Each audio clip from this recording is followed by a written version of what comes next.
Hi, everybody. This year we've learned to log in, add notes, change durations, save, share note flight scores. That was the first thing we learned. And if you see, I've put a link to that right here. There's that first lesson. Then we learned to make stepwise melodies.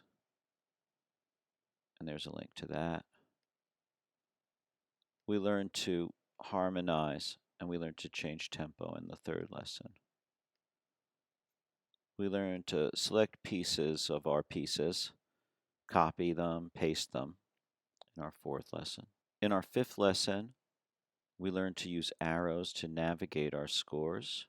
Then we picked a key of our own. Then we picked a time signature of our own.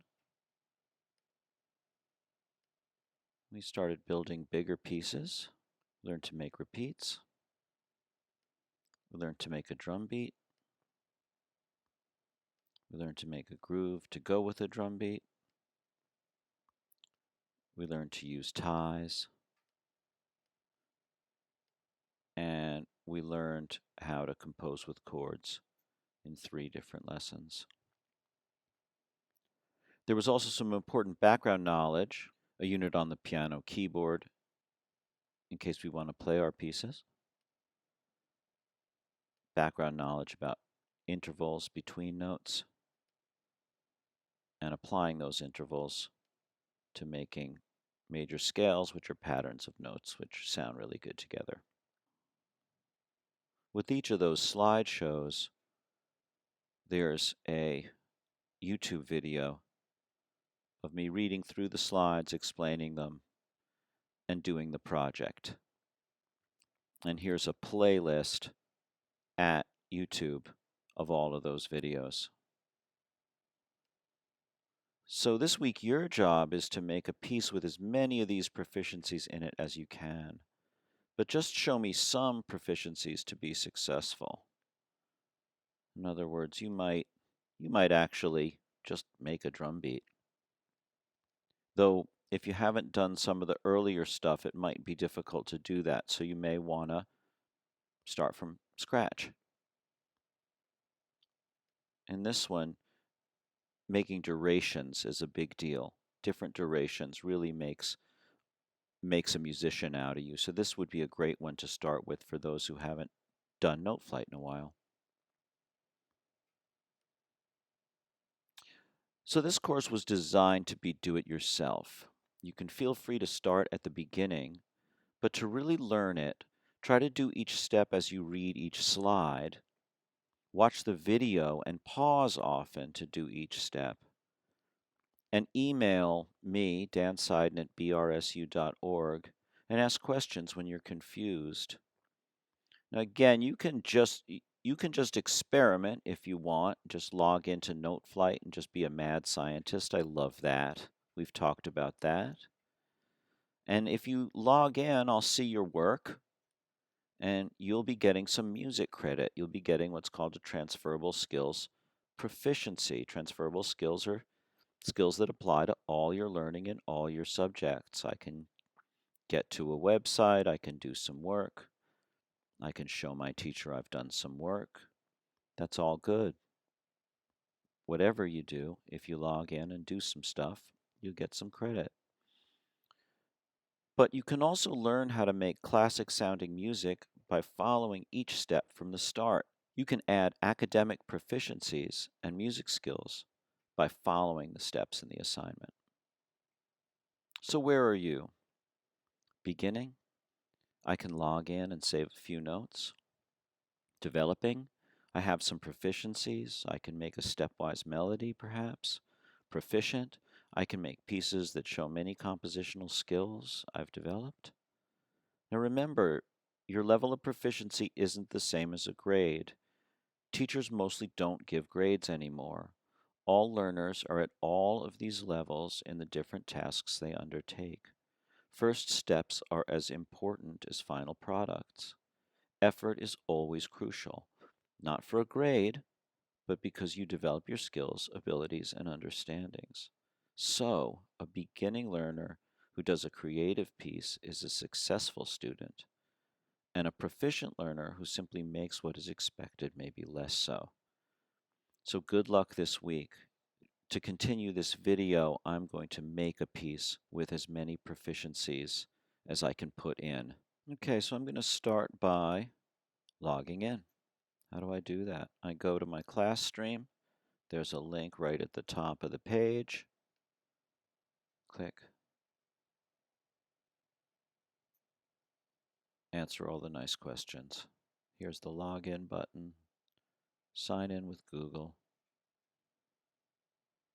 I'm going to hit create.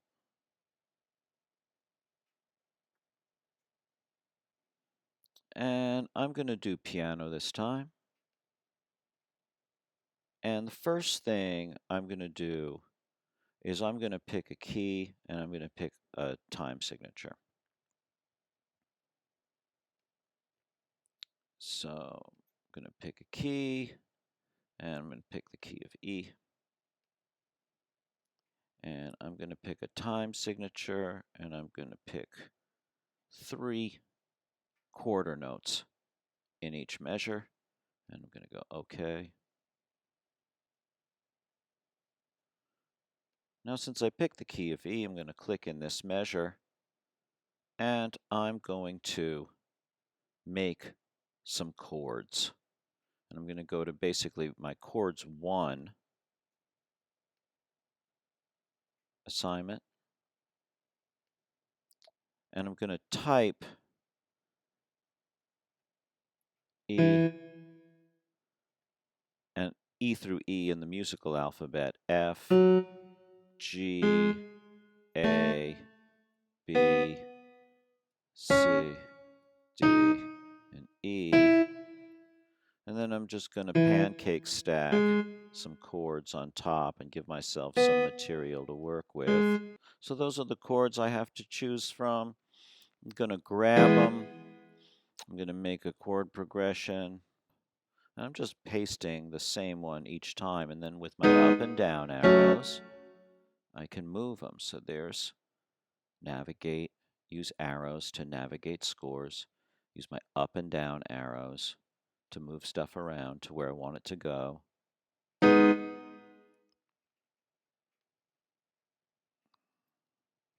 I'm going to make one more measure. Grab that one because I'm going to make it a whole. So let's see how I did.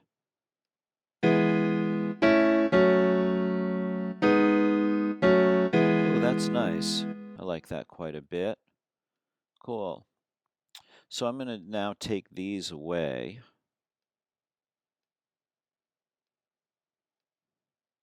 And now I'm going to put a repeat sign at the end here. And where's that? That's make repeats. And now I'm going to grab these measures and I'm going to copy them there. I'm going to use my control key and my up arrow and I'm going to move that up into its proper register, its proper space, because I copied something from the bass onto the treble, so I'm going to want to move that up. And now I'm just going to take some notes away and leave just one.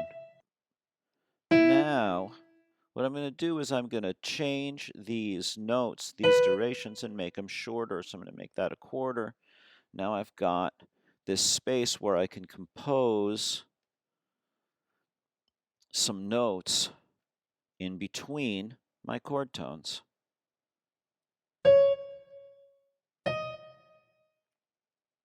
And I'm moving my arrows.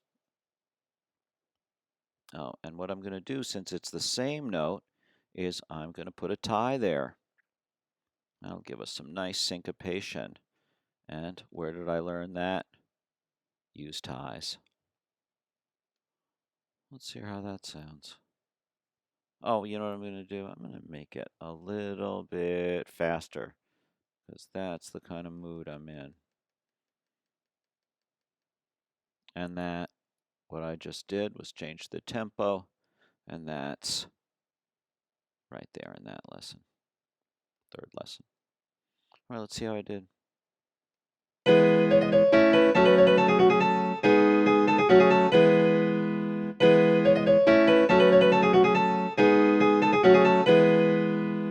It's really hectic at that tempo. I kind of hate it at that tempo. Let's see if we can make it a really slow tempo. Let's try it at 84. I like even numbered tempos.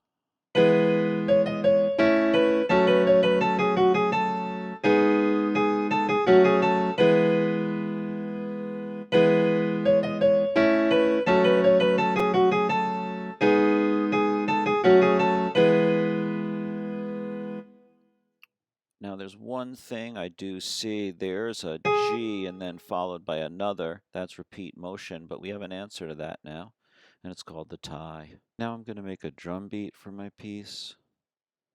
I'm going to go to the parts menu. I'm going to add a part.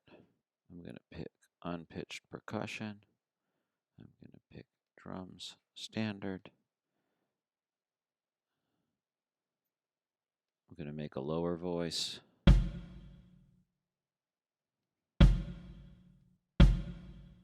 And then I'm going to make an upper voice. Change just a couple durations.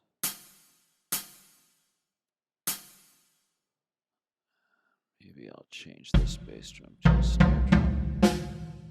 Then I'm going to use copy, paste.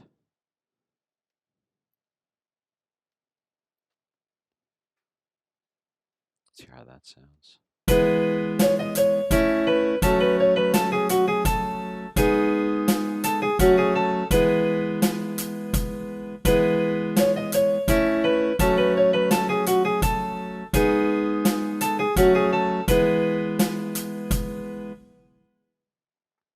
Cool. Maybe I could take that and turn that into a couple 16ths. That might be fun. Not bad. You see how you can do something proficiently and still not really like it as much as you could, and have to kind of mess with it until you like it. I think that's true of all work. Just because the skills are there doesn't necessarily mean it's finished. Let's try that.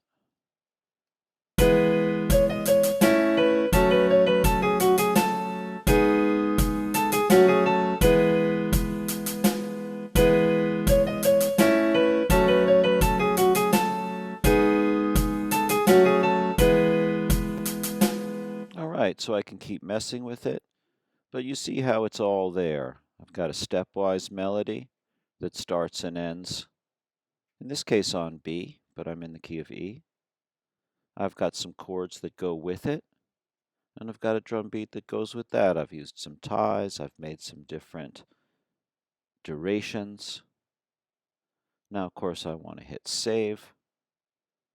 I already have my title, Mr. D Summation, a summary of everything we've done. Do as much of this as you can for me. Look forward to seeing what you're up to. Talk to you soon. Thanks. Bye.